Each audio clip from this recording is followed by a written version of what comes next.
let's start by looking at timelines. How can a project manager see if the project is running on time? Well, they should constantly observe the progress against the plan. After all, we didn't build the project plan, the Gantt chart, and the milestone table for decoration. They are super useful tools to measure actual progress with. Here is a small slice of our Gantt chart, and let's have a look at the status of these activities. We can see that the first one has been completed, as has the second and third. The fourth is in progress. We can see we're halfway through. However, the planning documents do not tell us if the actual progress is going at the rate fast enough to complete this on time. So, if a stakeholder asks if this task is on track, well, we don't really know. Yet. But once we learn about what PMI refer to as the schedule variance, that will change. Then we will be able to confidently answer any questions the stakeholder may have about the progress of a task. So, what is the formula for calculating the schedule variance? First, we need to know the planned value. This is the amount of work we plan to have been completed up to this point. For example, for the task build walls, there are 4 main walls to be built, meaning 1 wall every week. So at the halfway point, the planned value would be 2 walls complete and work on the third to start. Then we need to work out the earned value, which is the value of work completed to the present moment. In other words, the actual. So, as a forward-thinking project manager, you ask your chief engineer to complete reports each day on the progress of the construction.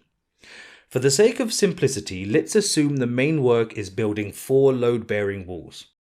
You have a target to create a wall every 2 weeks, 10 working days. You may see something like this.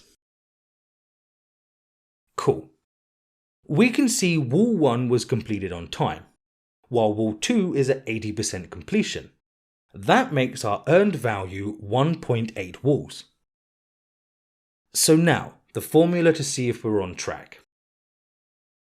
The schedule variance is 1.8 minus 2, which equals negative 0.2. That's right, we're behind schedule, and if we don't catch up, this task will be delayed. But by how much exactly? Let's work out the pace of the work and how significant the delay will be using another tool from PMI, the Schedule Performance Index. The Schedule Performance Index is easy to use. We consider the same numbers as before, but this time divide, like this. If the Schedule Performance Index is lower than 1.0, it means there will be a delay.